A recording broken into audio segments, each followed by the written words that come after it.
10th சிவிக்ஸில் 3rd lesson மாநில அரசு. இந்த பாடத்தில் மொத்தமாக 169 வினாக்கள் இருக்குது. புக் பேக் கொஸ்டினோட சேர்த்து 169 வினாக்கள் தான் இருக்குது. இந்த 169 வினாக்களை நீங்கள் படித்தாலே இந்த பாடம் ஃபுல்லாகவே நீங்கள் கவர் பண்ணிடலாம்.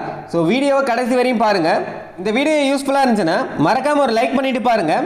வாட்ஸ்அப் குரூப்பில் இன்னும் நீங்கள் ஜாயின் பண்ணிக்கோங்க. அதுக்கான லிங்க் உங்களுக்கு ஃபஸ்ட்டு கமெண்ட்லேயே பின் பண்ணியிருப்போம், செக் பண்ணிக்கோங்க.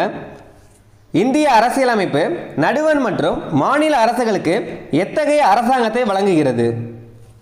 இந்திய அரசியலமைப்பு நடுவண், அதாவது மத்திய மற்றும் மாநில அரசுகளுக்கு எத்தகைய அரசாங்கத்தை வழங்குகிறது அப்படின்னு கேட்டிருக்காங்க. கூட்டாட்சி அரசாங்கத்தை. தற்போதைய இந்திய கூட்டாட்சியில் தேசிய தலைநகரான டெல்லி உட்பட எத்தனை மாநிலங்கள் மற்றும் யூனியன் பிரதேசங்கள் உள்ளன?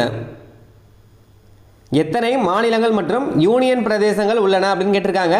28 மாநிலங்கள் மற்றும் 8 யூனியன் பிரதேசங்கள் உள்ளன. மாநிலங்களுக்கான சீரான அமைப்பை பற்றி குறிப்பிடும் இந்திய அரசியல் அமைப்பின் பகுதி 6. மாநிலங்களுக்கான சீரான அமைப்பினை பற்றி குறிப்பிடும் இந்திய அரசியல் அமைப்பு பகுதி எதுனா பகுதி 6.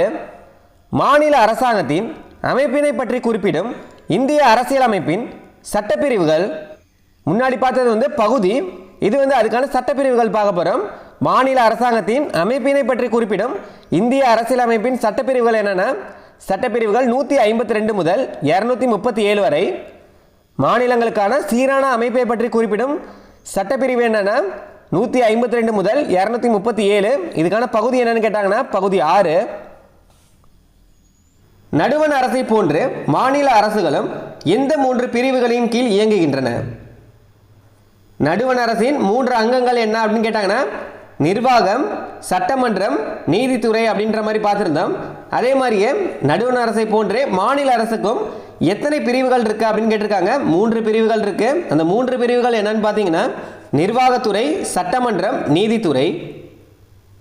அதே தான் மாநில நிர்வாகத்துறையின் கீழ் வருபவர்கள். மாநில நிர்வாகத்துறையின் கீழ் வருபவர்கள் யார் அப்படின்னு கேட்டிருக்காங்க. ஆளுநர், முதலமைச்சர், அமைச்சரவை. மாநில நிர்வாகத்துறையின் கீழ் வருபவர்கள் யாரா? ஆளுநர், முதலமைச்சர், அமைச்சரவை. மாநில சட்டமன்றம் எவற்றை கொண்டுள்ளது? சட்ட மேலவை மற்றும் சட்டமன்ற பேரவை, அதாவது மேலவை மற்றும் கீழவைகளை கொண்டுள்ளது. மாநில சட்டமன்றம் எவற்றை கொண்டுள்ளது அப்படின்னு கேட்பாங்க. சட்ட மேலவை, அதாவது மேலவை மற்றும் சட்டமன்ற பேரவை அப்படின்றது கீழவை. மாநில நீதித்துறையின் அமைப்பில் மேலிருந்து கீழாக உள்ள நீதிமன்றங்கள் என்ன அப்படின்னு கேட்டிருக்காங்க. உங்களுக்கு இந்த பாடத்தில் ஃபஸ்ட்டே ஒரு டயக்ராம் இருக்கும். இந்த டயக்ராமில் இருக்க கொஸ்டின் மாநில நீதித்துறையின் அமைப்பில் மேலிருந்து கீழாக உள்ள நீதிமன்றங்கள் எது அப்படின்னு கேட்டிருக்காங்க. ஃபஸ்ட்டு உயர் நீதிமன்றம், அடுத்தது மாவட்ட நீதிமன்றங்கள், அதுக்கு அடுத்தது மற்ற நீதிமன்றங்கள். மாநில நிர்வாகத்தின் அரசியலமைப்பு தலைவர் ஆளுநர். மாநில நிர்வாகத்தின் அரசியலமைப்பு தலைவர் யாருன்னா ஆளுநர். மாநில நிர்வாகம் யாருடைய பெயரில் செயல்படுகிறது? ஆளுநரின் பெயரில். மாநில நிர்வாகம் யாருடைய பெயரில் செயல்படுகிறதுனா ஆளுநரின் பெயரில்.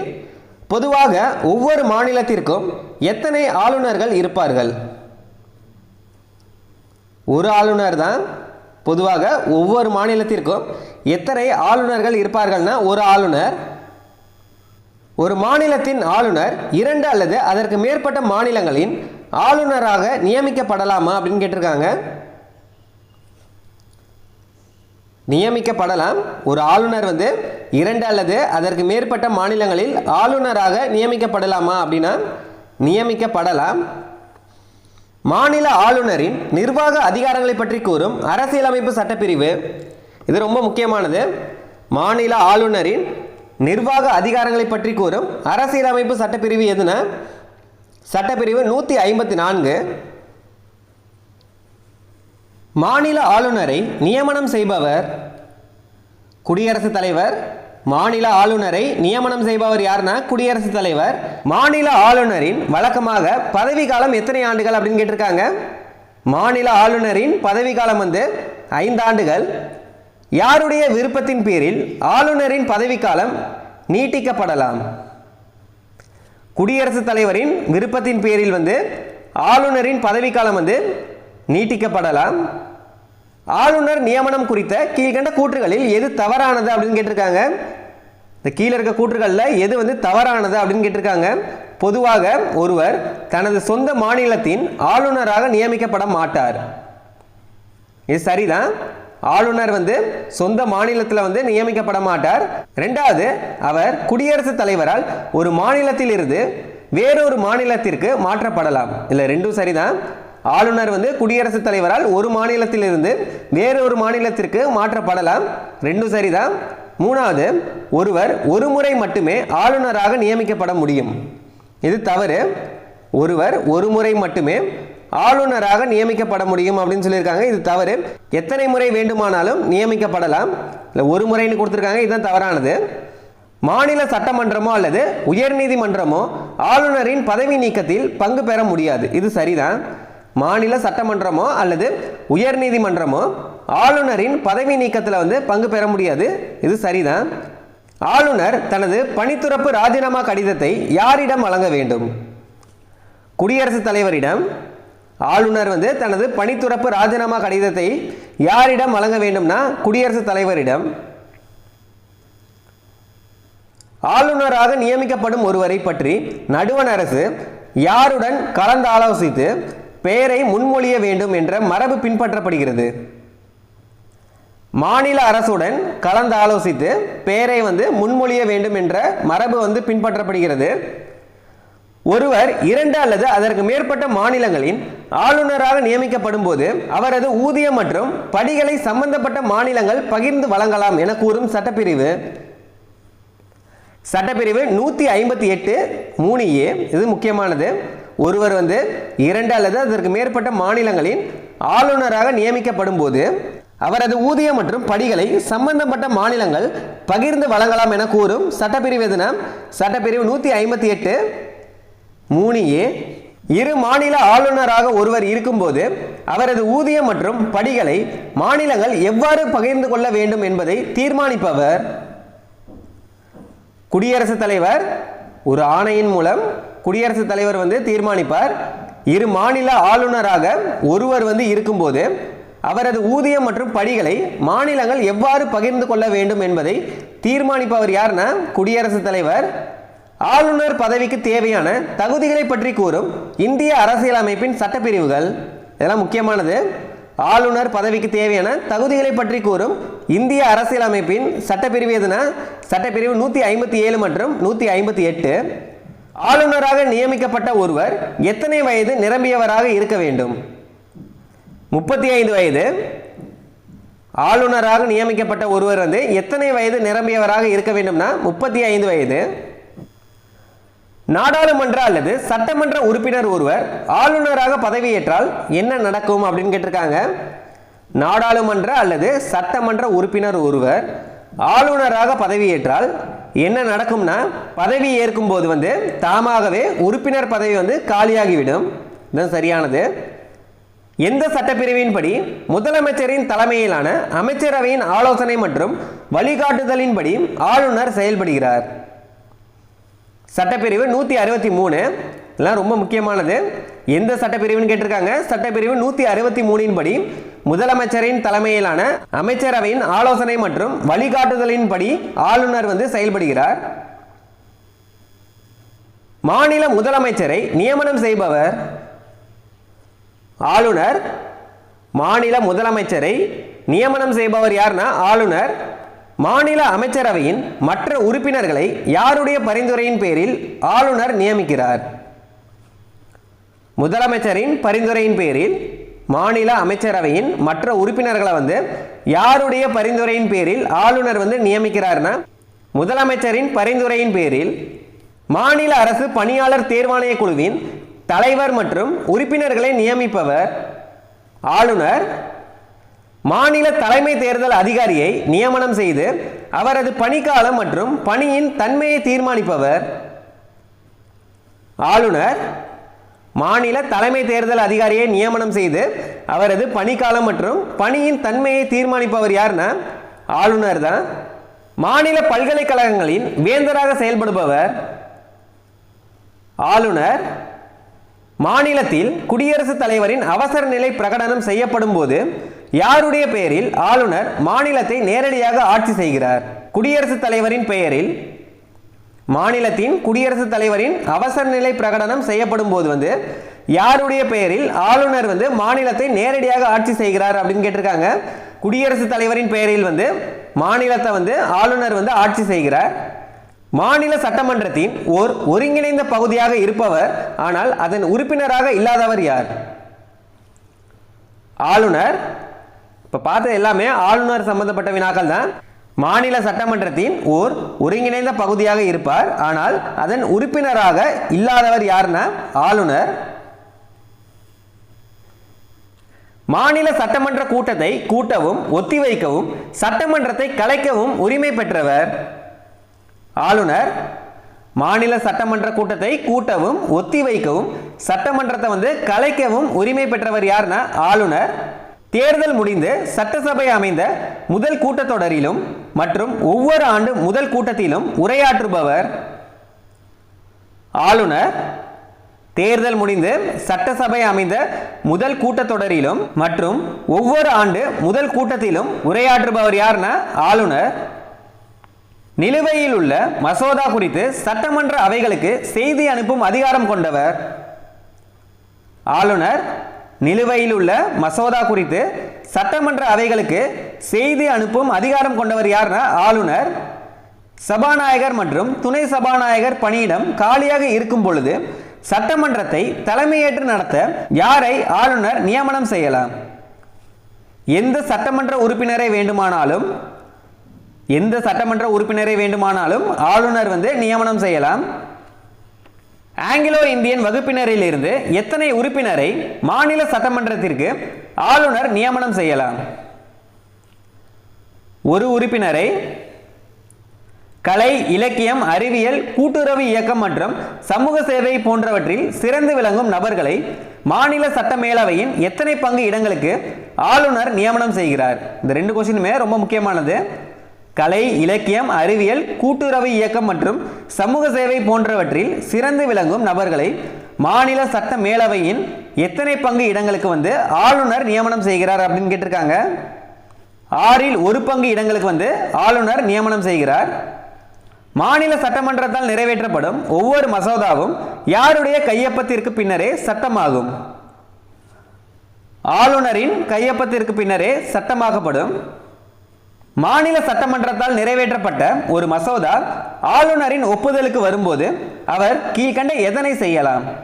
மாநில சட்டமன்றத்தால் நிறைவேற்றப்பட்ட ஒரு மசோதா ஆளுநரின் ஒப்புதலுக்கு வரும்போது அவர் என்ன செய்யலாம் அப்படின்னு கேட்டிருக்காங்க. கையொப்பமிடலாம் அல்லது நிறுத்தி வைக்கலாம். இது சரிதான். அடுத்தது, மறுபரிசீலனைக்காக சட்டமன்றத்திற்கே திருப்பி அனுப்பலாம். இதுவும் சரிதான். ஏதேனும் திருத்தங்களை தாமாகவே செய்யலாம். சி வராது. இதில் முதல் ரெண்டுமே சரிதான். ஏ மற்றும் பி சரி. மாநில சட்டமன்றத்தால் நிறைவேற்றப்பட்ட ஒரு மசோதா ஆளுநரின் ஒப்புதலுக்கு வரும்போது அவர் என்ன செய்யலாம்னா கையொப்பமிடலாம் இல்லைனா நிறுத்தி வைக்கலாம். மறுபரிசீலனைக்காக சட்டமன்றத்திற்கே திருப்பி அனுப்பலாம். இது ரெண்டுமே அவர் செய்யலாம். ஆளுநர் அவசர சட்டத்தை பிறப்பிக்கும் அதிகாரத்தை வழங்கும் அரசியலமைப்பு சட்டப்பிரிவு 213. இது ரொம்ப முக்கியமானது. ஆளுநர் அவசர சட்டத்தை பிறப்பிக்கும் அதிகாரத்தை வழங்கும் அரசியலமைப்பு சட்டப்பிரிவு எதுனா சட்டப்பிரிவு 213. ஆளுநரால் பிறப்பிக்கப்படும் அவசர சட்டம் எத்தனை மாதத்திற்குள் மாநில சட்டமன்றத்தால் அங்கீகரிக்கப்பட வேண்டும்? 6 மாதத்திற்குள். ஆளுநரால் பிறப்பிக்கப்படும் அவசர சட்டம் எத்தனை மாதத்திற்குள் மாநில சட்டமன்றத்தால் அங்கீகரிக்கப்பட வேண்டும்னா 6 மாதத்திற்குள். மாநில அரசு பணியாளர் தேர்வாணைய குழுவின் அறிக்கை மற்றும் மாநில அரசின் தணிக்கை குழு அறிக்கைகளை சட்டமன்றத்தில் சமர்ப்பிப்பவர் ஆளுநர். மாநில அரசு பணியாளர் தேர்வாணைய குழுவின் அறிக்கை மற்றும் மாநில அரசின் தணிக்கை குழு அறிக்கைகளை சட்டமன்றத்தில் சமர்ப்பிப்பவர் யாருன்னா ஆளுநர். மாநிலத்தின் ஆண்டு வரவு செலவு திட்டத்தினை தயார் செய்து சட்டமன்றத்தில் அறிமுகம் செய்யும் கடமையை அரசியலமைப்பு யாருக்கு வழங்குகிறது? ஆளுநருக்கு. மாநிலத்தின் ஆண்டு வரவு செலவு திட்டத்தினை தயார் செய்து சட்டமன்றத்தில் அறிமுகம் செய்யும் கடமையை அரசியலமைப்பு ஆளுநருக்கு வழங்கியுள்ளது. யாருடைய முன் அனுமதியுடன் தான் பண மசோதாவை சட்டமன்றத்தில் அறிமுகப்படுத்த முடியும்? ஆளுநரின் முன் அனுமதியுடன் தான் பண மசோதா சட்டமன்றத்தில் அறிமுகப்படுத்த முடியும். அரசின் எதிர்பாராத செலவினங்களுக்காக ஆளுநர் எந்த நிதியிலிருந்து நிதி ஒதுக்கீடு செய்ய முடியும்? அவசர நிதியிலிருந்து அரசின் எதிர்பாராத செலவினங்களுக்காக ஆளுநர் எந்த நிதியிலிருந்து நிதி ஒதுக்கீடு செய்ய முடியும்னா அவசர நிதியிலிருந்து. பஞ்சாயத்துகள் மற்றும் நகராட்சிகளின் நிதிநிலையை ஆய்வு செய்ய ஆளுநர் ஒவ்வொரு 5 ஆண்டிற்கும் ஒரு முறை எதனை அமைக்கிறார்? நிதி ஆணையத்தை. மாநில அரசின் தலைமை வழக்கறிஞரை நியமனம் செய்பவர் ஆளுநர். மாநில அரசின் தலைமை வழக்கறிஞரை நியமனம் செய்பவர் யாருன்னா ஆளுநர். ஆளுநர் யாருடைய ஆலோசனையின் பேரில் மாவட்ட நீதிபதிகளின் நியமனம் மற்றும் பதவி உயர்வு போன்ற பணிகளை மேற்கொள்கிறார்? உயர் நீதிமன்றத்தின் ஆலோசனையின் பேரில் மாவட்ட நீதிபதிகளின் நியமனம் மற்றும் பதவி உயர்வு போன்ற பணிகளை மேற்கொள்கிறார். யாருன்னா ஆளுநர். உயர் நீதிமன்ற தலைமை நீதிபதியை குடியரசுத் தலைவர் யாருடைய ஆலோசனையின் பேரில் நியமனம் செய்கிறார்? மாநில ஆளுநரின் பெயரில். உயர் நீதிமன்ற தலைமை நீதிபதியை குடியரசுத் தலைவர் யாருடைய ஆலோசனையின் பேரில் நியமனம் செய்கிறார்னா மாநில ஆளுநரின் பெயரில். ஆளுநரின் மன்னிக்கும் அதிகாரத்திற்கு, அதாவது தண்டனையை குறைத்தல், நிறுத்தி வைத்தல், இது எதுக்கு உட்படாது அப்படின்னு கேட்டிருக்காங்க. மரண தண்டனைக்கு. ஆளுநரின் மன்னிக்கும் அதிகாரம் மரண தண்டனைக்கு வராது. யாருடைய பரிசீலனைக்காக ஆளுநர் ஒரு மசோதாவை நிறுத்தி வைக்க முடியும்? குடியரசுத் தலைவரின் பரிசீலனைக்காக ஆளுநர் ஒரு மசோதாவை நிறுத்தி வைக்க முடியும். மாநில சட்டமன்ற பொதுத் தேர்தலில் எந்த கட்சியும் அறுதி பெரும்பான்மையை பெறாத போது ஆளுநர் யாரை ஆட்சி அமைக்க அழைக்கலாம்? மாநில சட்டமன்ற பொதுத் தேர்தலில் எந்த கட்சியும் அறுதி பெரும்பான்மையை பெறாத போது ஆளுநர் யாரை ஆட்சி அமைக்க அழைக்கலாம் அப்படின்னு கேட்டிருக்காங்க. எந்த கட்சி தலைவரையும் ஆளுநர் ஆட்சி அமைக்க அழைக்கலாம். சட்டமன்றத்தில் நம்பிக்கை வாக்கெடுப்பின் போது பெரும்பான்மையை நிரூபிக்க முடியாமல் போனால் அமைச்சரவையை கலைக்கும் அதிகாரம் யாருக்கு உள்ளது? ஆளுநருக்கு. சட்டமன்றத்தில் நம்பிக்கை வாக்கெடுப்பின் பொழுது பெரும்பான்மையை நிரூபிக்க முடியாமல் போனால் அமைச்சரவையை கலைக்கும் அதிகாரம் யாருக்கு இருக்குன்னா ஆளுநருக்கு. மாநில அரசு அரசியலமைப்பு விதிகளுக்கு ஏற்ப செயல்படவில்லை என்று ஆளுநர் நம்பினால் எந்த சட்டப்பிரிவின் கீழ் மாநில அரசை கலைக்க பரிந்துரை செய்யலாம் அப்படின்னு கேட்டிருக்காங்க. எந்த சட்டப்பிரிவின் கீழ்னா சட்டப்பிரிவு 356 கீழ் மாநில அரசு அரசியலமைப்பு விதிகளுக்கு ஏற்ப செயல்படவில்லை என்று ஆளுநர் நம்பினால் சட்டப்பிரிவு 356 கீழ் மாநில அரசை கலைக்க பரிந்துரை செய்யலாம். மாநிலத்தில் குடியரசுத் தலைவர் ஆட்சி நடைமுறைக்கு வரும்போது யாருடைய பிரதிநிதியாக ஆளுநர் மாநிலத்தை நிர்வாகம் செய்கிறார்? குடியரசுத் தலைவரின் பிரதிநிதியாக ஆளுநர் மாநிலத்தை நிர்வாகம் செய்கிறார். ஆளுநருக்கான சிறப்புரிமைகளை வழங்கும் இந்திய அரசியலமைப்பு சட்டப்பிரிவு 361(1). ஆளுநருக்கான சிறப்புரிமைகளை வழங்கும் இந்திய அரசியலமைப்பு சட்டப்பிரிவு எதுனா சட்டப்பிரிவு 361(1). ஆளுநர் தனது பணிகள் மற்றும் அதிகாரத்தை செயல்படுத்துவது தொடர்பாக எதற்கு பதிலளிக்க வேண்டிய அவசியம் இல்லை? எந்த நீதிமன்றத்திற்கும் ஆளுநர் தனது பணிகள் மற்றும் அதிகாரத்தை செயல்படுத்துவது தொடர்பாக பதிலளிக்க வேண்டிய அவசியம் இல்லை. ஆளுநரின் பதவி காலத்தில் அவர் மீது குற்றச்சாட்டுகளை சுமத்தவோ அல்லது கைது செய்யவோ எந்த அமைப்பு உத்தரவு பிறப்பிக்க முடியாது? எந்த நீதிமன்றமும் ஆளுநரின் பதவி காலத்தில் அவர் மீது குற்றச்சாட்டுகளை சுமத்தவோ அல்லது கைது செய்யவோ உத்தரவு பிறப்பிக்க முடியாது. நாடாளுமன்ற முறையில் அமைந்த அரசில் மாநிலத்தின் பெயரளவு நிர்வாகியாக செயல்படுபவர் ஆளுநர். மாநிலத்தின் பெயரளவு நிர்வாகியாக செயல்படுபவர் யாருன்னா ஆளுநர்.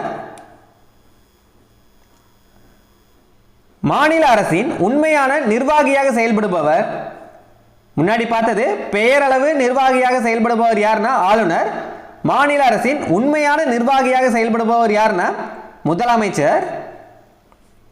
மாநிலத்தின் அரசின் தலைவர் மற்றும் அரசாங்கத்தின் தலைவர் என முறையே அழைக்கப்படுபவர்கள் மாநிலத்தின் அரசின் தலைவர் யாருன்னா ஆளுநர். மாநிலத்தின் அரசின் தலைவர் வந்து ஆளுநர். அரசாங்கத்தின் தலைவர் யாருன்னு கேட்டாங்கன்னா முதலமைச்சர். இது ரெண்டுத்துக்கும் வித்தியாசத்தை பார்த்துக்கோங்க. மாநிலத்தின் அரசின் தலைவர் அப்படின்னு கேட்டாங்கன்னா ஆளுநர். அரசாங்கத்தின் தலைவர் யாருன்னு கேட்டாங்கன்னா முதலமைச்சர். மாநில முதலமைச்சரை நியமனம் செய்பவர் ஆளுநர். மாநில முதலமைச்சரை நியமனம் செய்பவர் யாருன்னா ஆளுநர். முதலமைச்சரின் பதவிக்காலம் குறித்த சரியான கூற்று எது? முதலமைச்சரின் பதவிக்காலம் குறித்த சரியான கூற்று எது அப்படின்னு கேட்டிருக்காங்க. சரியாக 5 ஆண்டுகள் மட்டுமே. 6 ஆண்டுகள் நிர்ணயிக்கப்பட்ட ஒன்றல்ல, பெரும்பான்மை உள்ளவரை, குடியரசுத் தலைவரின் விருப்பம் வரை. இல்லை, சரியானது வந்து நிர்ணயிக்கப்பட்ட ஒன்றல்ல, பெரும்பான்மை உள்ளவரை அப்படின்றது தான் சரியானது. முதலமைச்சரின் பதவிக்காலம் வந்து பெரும்பான்மை உள்ளவரை. சட்டமன்றத்தில் மற்ற உறுப்பினர்களின் பதவிக்காலம் போலவே முதலமைச்சரின் பதவிக்காலமும் பொதுவாக எத்தனை ஆண்டுகள்? 5 ஆண்டுகள். சட்டமன்றத்தில் மற்ற உறுப்பினர்களின் பதவிக்காலம் போலவே முதலமைச்சரின் பதவிக்காலமும் எத்தனை ஆண்டுகள்னா 5 ஆண்டுகள்.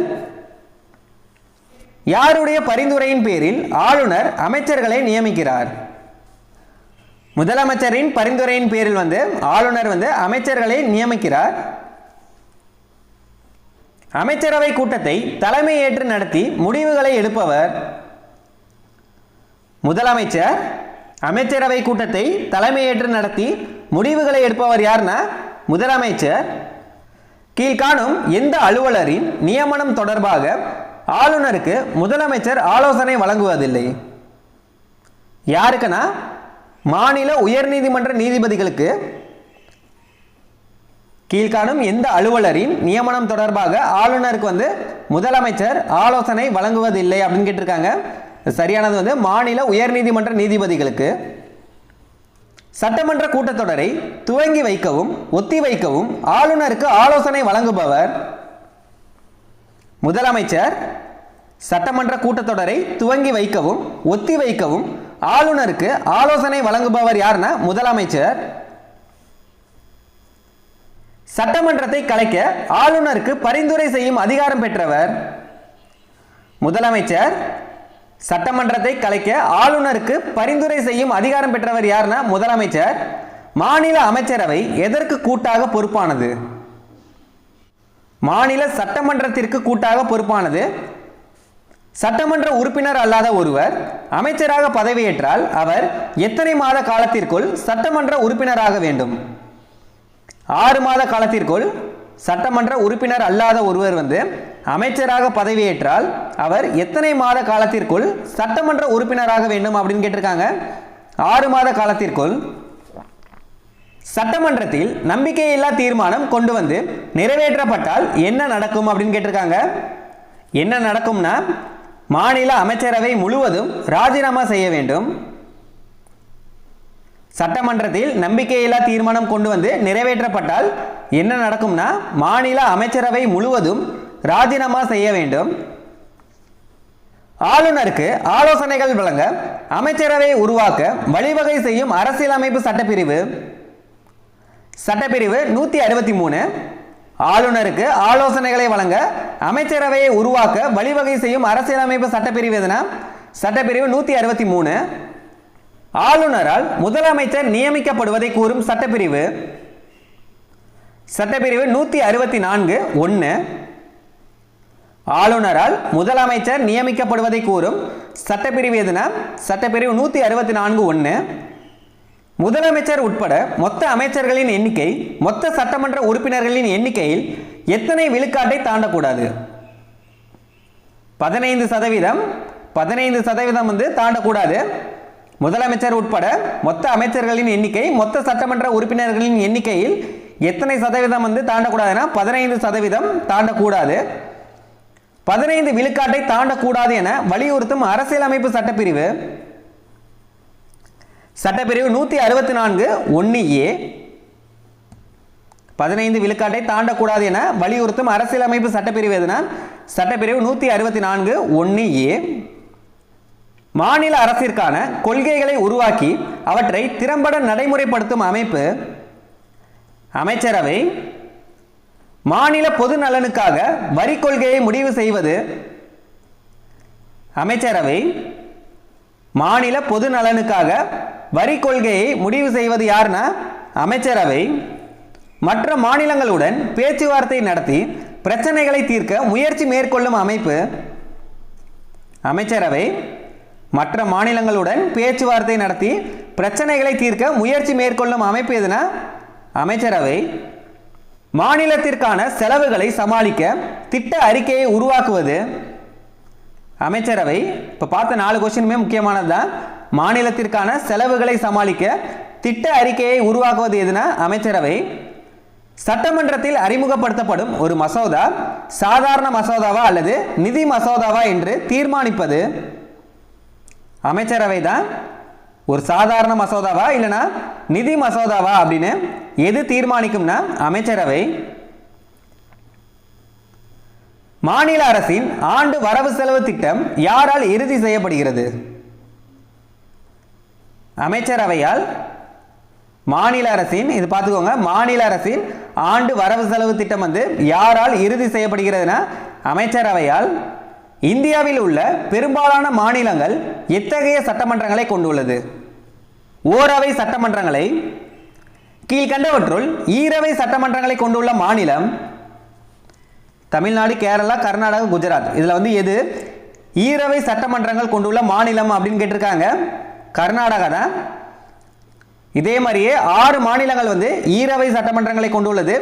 எது எது அப்படின்றத நோட் பண்ணிக்கோங்க. ஃபர்ஸ்ட் வந்து பீகார், 2வது கர்நாடகா, 3வது மகாராஷ்டிரா வரும், அடுத்து உத்தரப்பிரதேசம் வரும், அடுத்து ஆந்திரா வரும், அடுத்து தெலுங்கானா.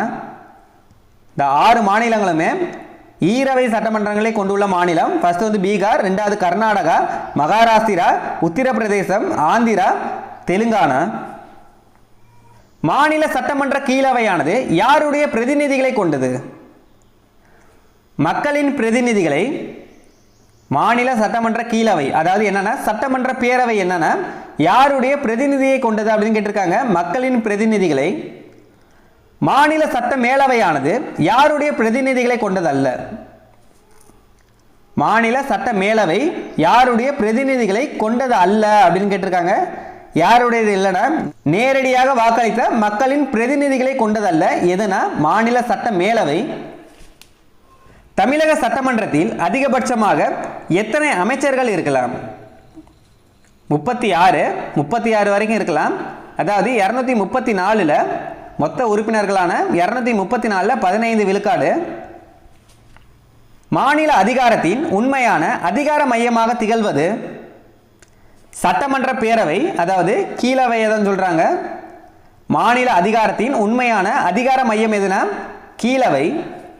மாநில சட்டமன்ற உறுப்பினர்களின் அதிகபட்ச மற்றும் குறைந்தபட்ச எண்ணிக்கை எவ்வளவு இருக்க வேண்டும் மாநில சட்டமன்ற உறுப்பினர்களின் அதிகபட்ச மற்றும் குறைந்தபட்ச எண்ணிக்கை எவ்வளவு இருக்கணும் அப்படின்னு கேட்டிருக்காங்க. அதிகபட்சமானு பார்த்தீங்கன்னா 500, குறைந்தபட்சம்னு பார்த்தீங்கன்னா 60. இது யாருக்குன்னா மாநில சட்டமன்ற உறுப்பினர்கள். சட்டமன்றத்தின் பதவி காலம் 5 ஆண்டுகள் என்றாலும் அதற்கு கட்டாய விதிவிலக்கு 5 ஆண்டுகள் முடியும் முன்னரே சட்டமன்றம் கலைக்கப்படலாம்.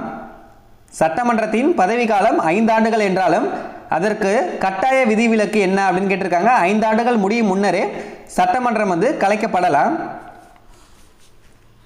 சட்ட மேலவை உறுப்பினர்களின் எண்ணிக்கை அம்மாநில சட்டமன்ற கீழவையின் மொத்த உறுப்பினர்களின் எண்ணிக்கையில் எவ்வளவுக்கு மிகாமல் இருக்க வேண்டும்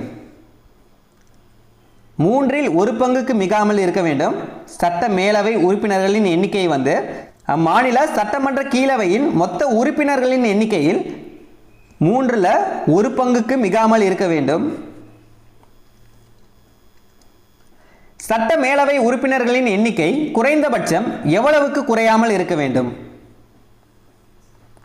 40க்கும் குறையாமல் இருக்க வேண்டும். சட்ட மேலவை உறுப்பினர்களின் எண்ணிக்கை வந்து குறைந்தபட்சம் எவ்வளவுக்கு குறையாமல் இருக்க வேண்டும்னா 40 குறையாமல் இருக்க வேண்டும். தமிழக சட்டமன்றம் மொத்தம் எத்தனை உறுப்பினர்களை கொண்டது 235 உறுப்பினர்கள்.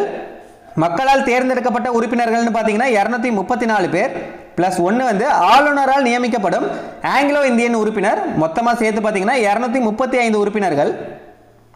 அமைச்சரவையின் உட்கருவாக செயல்படும் சிறிய அமைப்பு கேபினட் அமைச்சரவையின் உட்கருவாக செயல்படும் சிறிய அமைப்பு எதுனா கேபினட். கேபினட் செயல்படும் அமைச்சரவை குழுக்கள் எத்தனை வகையாக பிரிக்கப்பட்டுள்ளன? 2 வகையாக. ஒன்று நிரந்தரமானது, இன்னொன்று தற்காலிகமானது. சட்டமன்ற உறுப்பினர்களுக்கிடையே இருந்து தேர்ந்தெடுக்கப்படுபவர் சபாநாயகர் மற்றும் துணை சபாநாயகர். சட்டமன்ற உறுப்பினர்களுக்கிடையே தேர்ந்தெடுக்கப்படுபவர் யாருன்னா சபாநாயகர் மற்றும் துணை சபாநாயகர். சபாநாயகரை பதவி நீக்கம் செய்யும் தீர்மானத்தை கொண்டு வர எத்தனை நாட்களுக்கு முன் அறிவிப்பு கொடுக்க வேண்டும்? 14 நாட்களுக்கு முன் அறிவிப்பு கொடுக்க வேண்டும். சட்டமன்றம் கலைக்கப்படும் பொழுது சபாநாயகர் பதவியின் நிலை என்ன அப்படின்னு கேட்டிருக்காங்க. புதிய சட்டமன்றத்தின் முதல் கூட்டம் வரை தமது பதவியை தொடர்கிறார். சட்டமன்றம் கலைக்கப்படும் பொழுது சபாநாயகரின் பதவியின் நிலை என்னன்னு கேட்டிருக்காங்க. புதிய சட்டமன்றத்தின் முதல் கூட்டம் நடைபெறும் வரை அவர் தமது பதவியை தொடர்கிறார். இந்திய மாநில சட்டமன்றங்களில் ஓர் அங்கமாக செயல்படும் சட்ட மேலவையின் மற்றொரு பெயர் என்ன அப்படின்னு கேட்டிருக்காங்க. இது ரொம்ப முக்கியமானது. சட்ட மேலவையின் மற்றொரு பெயர் என்ன அப்படின்னு கேட்டிருக்காங்க. விதான் பரிஷத். இந்தியாவின் 28 மாநிலங்களில் எத்தனை மாநிலங்களில் சட்ட மேலவை உள்ளது? 6 மாநிலங்களில். சட்ட மேலவை உறுப்பினர்கள் எதன் மூலம் தேர்ந்தெடுக்கப்படுகின்றனர்? மறைமுக தேர்தல் மூலம். சட்ட மேலவை உறுப்பினர்கள் எதன் மூலம் தேர்ந்தெடுக்கப்படுகிறார்கள்னா மறைமுக தேர்தல் மூலம். சட்ட மேலவை என்பது எத்தகைய அவை? சட்ட மேலவை அப்படின்றது என்னன்னா ஒரு நிரந்தர அவை. அதை கலைக்க முடியாது. சட்ட மேலவையை கலைக்க முடியாது. அது நிரந்தர அவை. சட்ட மேலவை உறுப்பினர்களின் பதவிக்காலம் 6 ஆண்டுகள். சட்ட மேலவை உறுப்பினர்களின் பதவிக்காலம் 6 ஆண்டுகள். சட்ட மேலவையின் எத்தனை பங்கு உறுப்பினர்கள் ஒவ்வொரு 2 ஆண்டிற்கும் ஓய்வு பெறுகின்றனர்? 1/3 பங்கு உறுப்பினர்கள் ஒவ்வொரு 2 ஆண்டிற்கும் ஒரு முறை ஓய்வு பெறுகின்றனர். சட்ட மேலவை உறுப்பினர் ஆவதற்கான குறைந்தபட்சம் எத்தனை வயது நிரம்பியவராக இருக்க வேண்டும்? 30 வயது. தமிழ்நாட்டில் சட்ட மேலவை நீக்கம் மசோதா எந்த ஆண்டு கொண்டு வரப்பட்டது? 1986. தமிழ்நாடு சட்ட மேலவை நீக்கம் சட்டம் எப்போது நடைமுறைக்கு வந்தது? 1986 நவம்பர் 1. சட்ட மேலவைக்கு உள்ளாட்சி அமைப்புகளால் எத்தனை பங்கு உறுப்பினர்கள் தேர்ந்தெடுக்கப்படுகின்றனர்? 1/3 பங்கு உறுப்பினர்கள்.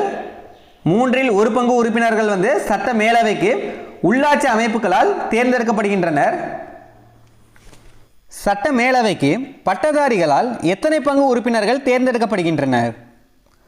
சட்ட மேலவைக்கு பட்டதாரிகளால் எத்தனை பங்கு உறுப்பினர்கள் தேர்ந்தெடுக்கப்படுகின்றனர் அப்படின்னு கேட்டிருக்காங்க. 12 பங்கு உறுப்பினர்கள். 12 பங்கு உறுப்பினர்கள் சட்ட மேலவைக்கு பட்டதாரிகளால் தேர்ந்தெடுக்கப்படுகின்றனர். சட்ட மேலவைக்கு பட்டதாரி ஆசிரியர்களால் எத்தனை பங்கு உறுப்பினர்கள் தேர்ந்தெடுக்கப்படுகின்றனர்? 12 பங்கு உறுப்பினர். 12 பங்கு உறுப்பினர்கள் பட்டதாரி ஆசிரியர்களால் சட்ட மேலவைக்கு தேர்ந்தெடுக்கப்படுகின்றனர். சட்டமன்ற பேரவை அதாவது கீழவை உறுப்பினர்களால் சட்ட மேலவைக்கு எத்தனை பங்கு உறுப்பினர்கள் தேர்ந்தெடுக்கப்படுகின்றனர்? 1/3 பங்கு உறுப்பினர்கள் தேர்ந்தெடுக்கப்படுகின்றனர். சட்டமன்ற பேரவை அதாவது கீழவை உறுப்பினர்களால் 1/3 பங்கு உறுப்பினர்கள் சட்ட மேலவைக்கு தேர்ந்தெடுக்கப்படுகின்றனர். கலை, இலக்கியம், அறிவியல் போன்றவற்றில் சிறந்து விளங்குபவர்களை சட்ட மேலவைக்கு ஆளுநர் நேரடியாக எத்தனை பங்கு நியமனம் செய்கிறார்? 6 பங்கு உறுப்பினரை. ஆளுநர் கலை, இலக்கியம், அறிவியல் போன்றவற்றில் சிறந்து விளங்குபவரை சட்ட மேலவைக்கு 6 பங்கு உறுப்பினரை நியமனம் செய்கிறார். சட்ட மேலவை கூட்டத்தை தலைமையேற்று நடத்துபவர் மேலவை தலைவர். சட்ட மேலவை கூட்டத்தை தலைமையேற்று நடத்துபவர் யாருன்னா மேலவை தலைவர். சட்ட மேலவை உருவாக்கம் அல்லது நீக்கம் பற்றி விவரிக்கும் அரசியலமைப்பு சட்டப்பிரிவு 169. மேலவை உருவாக்கம் அல்லது நீக்கம் பற்றி விவரிக்கும் அரசியலமைப்பு சட்டப்பிரிவு எதுனா சட்டப்பிரிவு 169. சட்ட மேலவையை உருவாக்கவோ அல்லது நீக்கவோ சட்டமன்றம் எத்தகைய தீர்மானத்தை நிறைவேற்றி நாடாளுமன்றத்தை கேட்டுக்கொள்ள வேண்டும்? மொத்த உறுப்பினர்களில் 2/3 உறுப்பினர்களை வாக்களித்து சட்ட மேலவையை உருவாக்கவோ அல்லது நீக்கவோ சட்டமன்றம் எத்தகைய தீர்மானத்தை நிறைவேற்றி நாடாளுமன்றத்தை கேட்டுக்கொள்ள வேண்டும் அப்படின்னு கேட்டிருக்காங்க. மொத்த உறுப்பினர்களில் 2/3 உறுப்பினர்களை வாக்களித்து தான். மாநில சட்டமன்றம் எந்த பட்டியலில் உள்ள துறைகள் மீது சட்டம் இயற்றலாம்? மாநில பட்டியல் மற்றும் பொது பட்டியலில் உள்ள துறைகளின் மீது சட்டம் இயற்றலாம். பொது பட்டியலில் உள்ள துறைகள் மீது மத்திய அரசும் மாநில அரசுக்கும் இடையே முரண்பாடு ஏற்பட்டால் யாருடைய சட்டம் நடைமுறையில் இருக்கும்? பொது பட்டியலில் உள்ள துறைகளின் மீது மத்திய அரசுக்கும் மாநில அரசுக்கும் இடையே முரண்பாடு ஏற்பட்டால் யாருடைய சட்டம் நடைமுறையில் இருக்கும் அப்படின்னு கேட்டிருக்காங்க. மத்திய அரசின் சட்டம் தான் நடைமுறையில் இருக்கும். பண நடவடிக்கைகளில் மேலவையை காட்டிலும் அதிக அதிகாரத்தை பெற்றுள்ள அவை சட்டமன்ற கீழவை. பண மசோதா எந்த அவையில் மட்டுமே அறிமுகப்படுத்த முடியும்? சட்டமன்ற கீழவையில் மட்டுமே. பண மசோதா சட்டமன்ற கீழவையில் மட்டுமே அறிமுகப்படுத்த முடியும். யாருடைய அனுமதியின்றி புதிய வரிகளை விதிக்க முடியாது? சட்டமன்ற கீழவையின் அனுமதியின்றி புதிய வரிகளை விதிக்க முடியாது. மாநில அமைச்சரவையானது எதற்கு பொறுப்பானது? சட்டமன்றத்திற்கு. மாநில அமைச்சரவையானது சட்டமன்றத்திற்கு பொறுப்பானது. அமைச்சரவைக்கு எதிராக நம்பிக்கையில்லா தீர்மானம் கொண்டு வரப்பட்டு நிறைவேற்றப்பட்டால் என்ன நடக்கும் அப்படின்னு கேட்டிருக்காங்க. அமைச்சர்கள் பதவி நீக்கம் செய்யப்படுவார். அமைச்சரவைக்கு எதிராக நம்பிக்கையில்லா தீர்மானம் கொண்டு வரப்பட்டு நிறைவேற்றப்பட்டால் அமைச்சர்கள் பதவி நீக்கம் செய்யப்படுவர். இந்தியாவில் முதலில் உயர்நீதிமன்றங்கள் எந்த ஆண்டு தோற்றுவிக்கப்பட்டன? 1862. 1862 உயர்நீதிமன்றங்கள் தோற்றுவிக்கப்பட்ட இடங்கள் எங்கு உயர்நீதிமன்றங்கள் தோற்றுவிக்கப்பட்டது அப்படின்னு கேட்டிருக்காங்க. கொல்கத்தா, மும்பை மற்றும் சென்னை. கொல்கத்தா, மும்பை மற்றும் சென்னை. மாநில அளவில் மிக உயர்ந்த நீதிமன்றங்கள். உயர்நீதிமன்றங்கள் இது மாநில அளவில் அப்படின்னு கொடுத்துருக்காங்க பாருங்க. மாநில அளவில் மிக உயர்ந்த நீதிமன்றங்கள் எதுனா உயர்நீதிமன்றங்கள். 1862 ஆண்டு ஜூன் 26ஆம் நாளில் விக்டோரியா மகாராணி வழங்கிய காப்புரிமை கடிதத்தின் மூலம் உயர்நீதிமன்றங்கள் எங்கு தோற்றுவிக்கப்பட்டன? சென்னை, மும்பை, கொல்கத்தால. எந்த ஆண்டுன்றதை பாருங்க. 1862ஆம் ஆண்டு ஜூலை 26ஆம் நாளில் விக்டோரியா மகாராணி வழங்கிய காப்புரிமை கடிதத்தின் மூலம் உயர்நீதிமன்றங்கள் எங்கு தோற்றுவிக்கப்பட்டதுன்னா சென்னை, மும்பை, கொல்கத்தால. உலகிலேயே லண்டனுக்கு அடுத்து 2வது பெரிய நீதித்துறை வளாகம் மெட்ராஸ் உயர்நீதிமன்ற வளாகம்.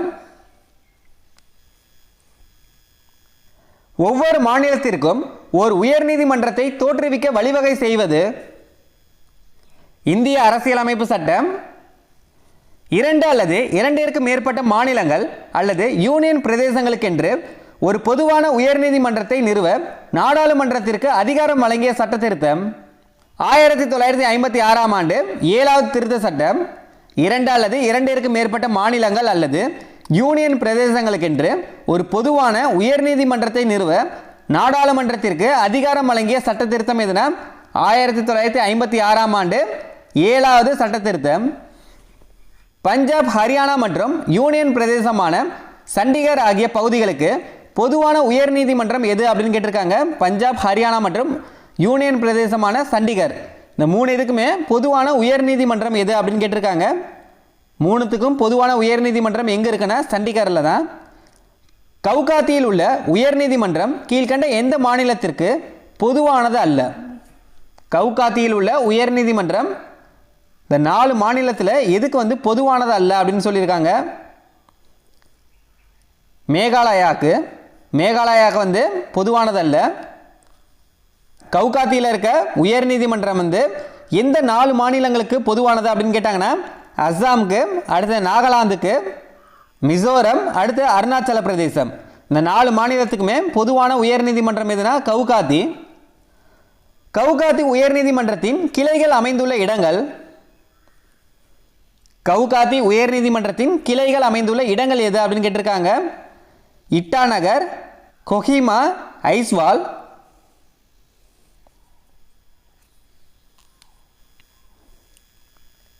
ஒரு மாநிலமாக இல்லாத போதும் தனக்கென்று சொந்தமாக ஒரு உயர்நீதிமன்றத்தை கொண்டுள்ள யூனியன் பிரதேசம் டெல்லி. ஒவ்வொரு உயர்நீதிமன்ற நீதிபதிகளின் எண்ணிக்கையையும் தீர்மானிப்பவர் குடியரசுத் தலைவர். தற்போது இந்தியாவில் உள்ள 28 மாநிலங்கள் மற்றும் 8 யூனியன் பிரதேசங்களையும் சேர்த்து எத்தனை உயர்நீதிமன்றங்கள் செயல்படுகின்றன? 25 உயர்நீதிமன்றங்கள் செயல்படுகிறது. தங்களுக்கான நீதி வரையறை அதிகாரங்களுடன் மேல்முறையீட்டு வழக்குகளையும் விசாரிக்கும் அதிகாரங்களை பெற்றுள்ள உயர்நீதிமன்றங்கள், நல்லா பாருங்க, தங்களுக்கான நீதி வரையறை அதிகாரங்களுடன் மேல்முறையீட்டு வழக்குகளையும் விசாரிக்கும் அதிகாரங்களை பெற்றுள்ள உயர்நீதிமன்றங்கள் எது அப்படின்னு கேட்டிருக்காங்க. எது எது வரும்னா சென்னை, மும்பை, கொல்கத்தா. சென்னை, மும்பை, கொல்கத்தா நீதிமன்றங்களை தவிர மற்ற நீதிமன்றங்கள் பெரும்பாலும் எந்த வழக்குகளை விசாரிக்கும் அதிகாரங்களை மட்டுமே பெற்றுள்ளது? சென்னை, மும்பை, கொல்கத்தா நீதிமன்றங்களை தவிர மற்ற நீதிமன்றங்கள் பெரும்பாலும் எந்த வழக்குகளை விசாரிக்கும் அதிகாரங்களை மட்டுமே பெற்றுள்ளன? மேல்முறையீட்டு வழக்குகளை மட்டுமே விசாரிக்கும் அதிகாரங்களை பெற்றுள்ளது. கீழ்கண்டவற்றுள் உயர்நீதிமன்றங்கள் நேரடியாக விசாரிக்கும் அதிகாரம் பெற்ற வழக்குகள் எவை? கீழ்கண்டவற்றுள் உயர்நீதிமன்றங்கள் நேரடியாக விசாரிக்கும் அதிகாரம் பெற்ற வழக்குகள் எது அப்படின்னு கேட்டிருக்காங்க.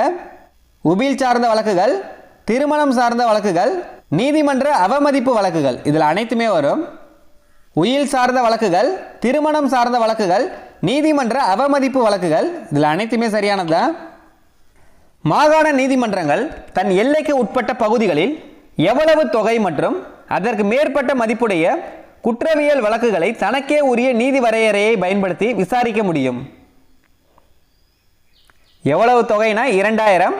மாகாண நீதிமன்றங்கள் தன் எல்லைக்கு உட்பட்ட பகுதிகளில் 2000 மற்றும் அதற்கு மேற்பட்ட மதிப்புடைய குற்றவியல் வழக்குகளை தனக்கே உரிய நீதி வரையறையை பயன்படுத்தி விசாரிக்க முடியும். உயர்நீதிமன்றங்கள் தங்களிடம் வரும் மேல்முறையீட்டு வழக்குகளையும் கீழ் நீதிமன்றங்களிலிருந்து வரும் மேல்முறையீட்டு வழக்குகளையும் விசாரிக்கின்றன. இதில் எந்த தீர்ப்பாயங்களின் கீழ் வரும் வழக்குகளை விசாரிக்க அவற்றுள் அதிகாரம் இல்லை அப்படின்னு கேட்டிருக்காங்க. உயர் நீதிமன்றங்கள் தங்களிடம் வரும் மேல்முறையீட்டு வழக்குகளையும் கீழ் நீதிமன்றங்களிலிருந்து வரும் மேல்முறையீட்டு வழக்குகளையும் விசாரிக்கின்றன.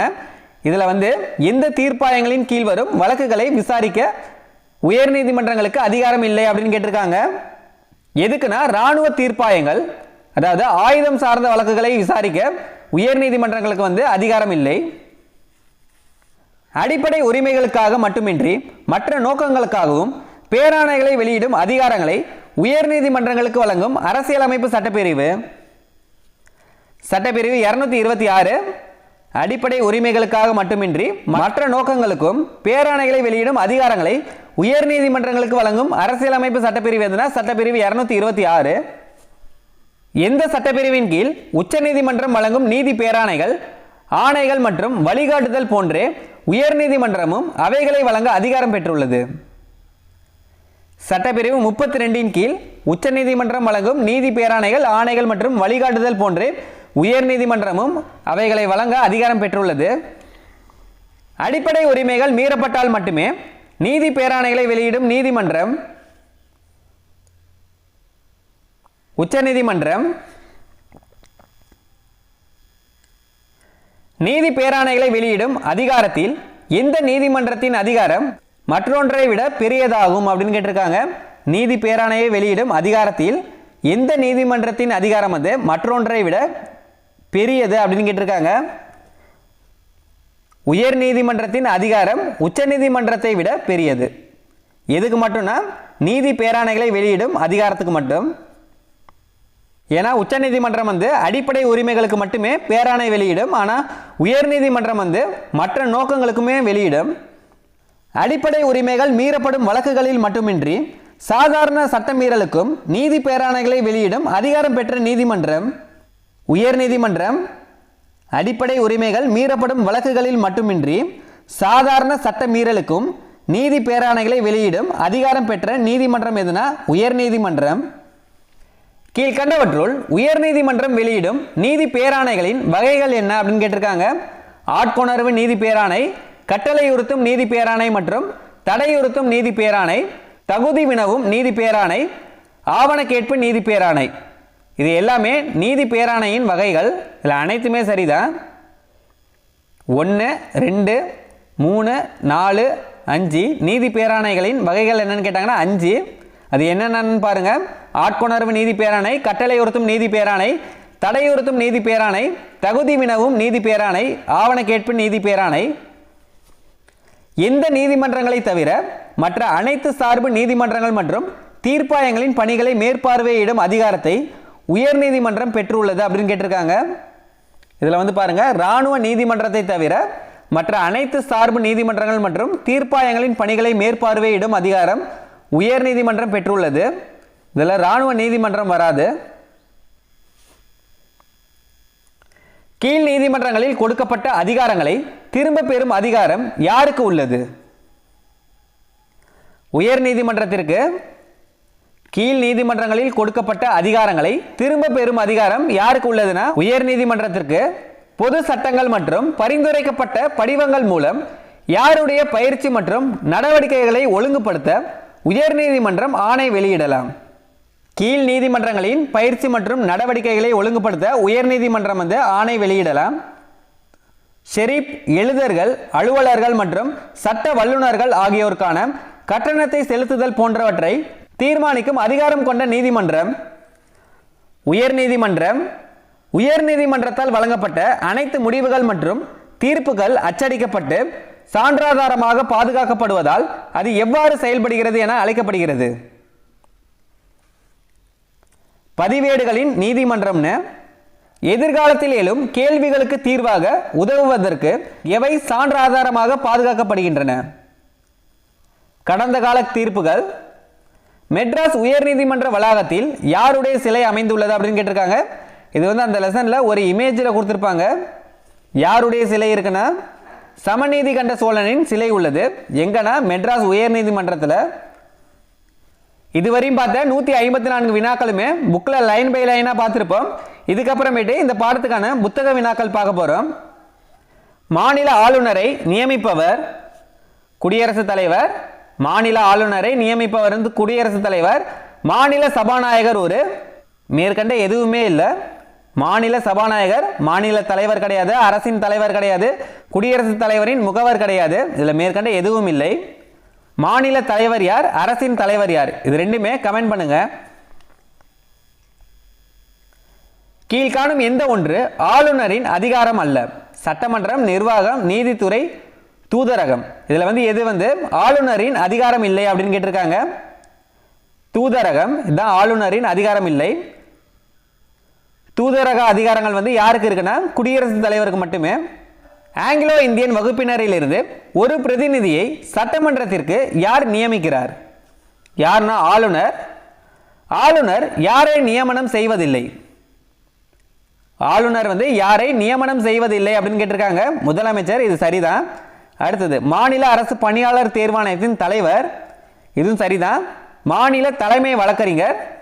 இதுவும் சரிதான். உயர்நீதிமன்ற நீதிபதிகள். இதுதான் தவறானது. மாநில ஆளுநர் யாரை நியமனம் செய்வதில்லை அப்படின்னு கேட்டிருக்காங்க. உயர்நீதிமன்ற நீதிபதிகளை நியமனம் செய்வதில்லை. உயர்நீதிமன்ற நீதிபதிகளை யார் நியமனம் செய்வார்னா குடியரசுத் தலைவர். மாநில அமைச்சரவையின் தலைவர். மாநில அமைச்சரவையின் தலைவர் யார்னா முதலமைச்சர். மேலவை உறுப்பினர் ஆவதற்கு குறைந்தபட்ச வயது 30 வயது. கீழ்காணும் மாநிலங்களில் எந்த ஒன்று ஈரவை சட்டமன்றத்தை பெற்றிருக்கவில்லை அப்படின்னு கேட்டிருக்காங்க. எதுன்னு பார்த்தீங்கன்னா தமிழ்நாடு. ஈரவை சட்டமன்றங்கள் பெற்றுள்ள 6 மாநிலங்கள் என்ன அப்படின்றது வீடியோலேயே நம்ம பார்த்தோம். அதையும் கமெண்ட் பண்ணுங்க. இல்லை எது இல்லை அப்படின்னு கேட்டிருக்காங்க. தமிழ்நாடு தான். இந்தியாவில் முதலில் உயர்நீதிமன்றங்கள் தொடங்கப்பட்ட இடங்கள் எங்கெங்கன்னு பார்த்தீங்கன்னா கொல்கத்தா, மும்பை, சென்னை. இந்த 3 இடங்களில் எந்த ஆண்டுன்றது 1862. கீழ்காணும் எந்த மாநிலங்கள் பொதுவான உயர்நீதிமன்றத்தை பெற்றுள்ளன? பஞ்சாப், ஹரியானா. இது ரெண்டுமே பொதுவான உயர்நீதிமன்றங்களை பெற்றுள்ளது. ஆளுநர் தனது ராஜினாமா கடிதத்தை யாரிடம் கொடுக்கிறார்? குடியரசுத் தலைவரிடம். ஆளுநர் தனது ராஜினாமா கடிதத்தை யாரிடம் கொடுக்கிறார்னா குடியரசுத் தலைவரிடம். சட்டமன்ற உறுப்பினர்கள் யாரால் தேர்ந்தெடுக்கப்படுகின்றனர்? மக்களால். சட்டமன்ற உறுப்பினர்கள் யாரால் தேர்ந்தெடுக்கப்படுகின்றனர் அப்படின்னு கேட்டிருக்காங்க. மக்களால்.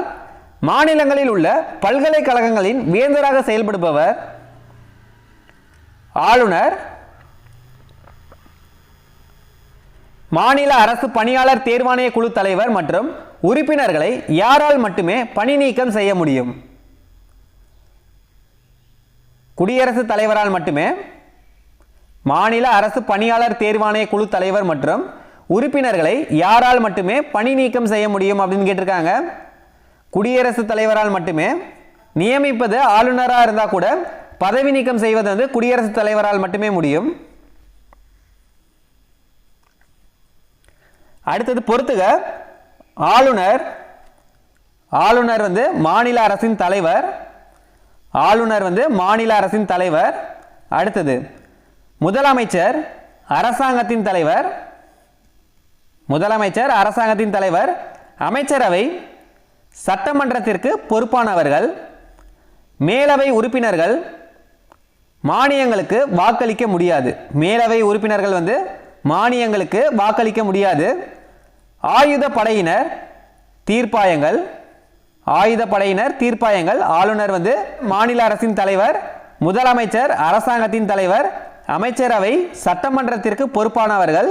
மேலவை உறுப்பினர் மானியங்களுக்கு வாக்களிக்க முடியாது. ஆயுத படையினர் தீர்ப்பாயங்கள்.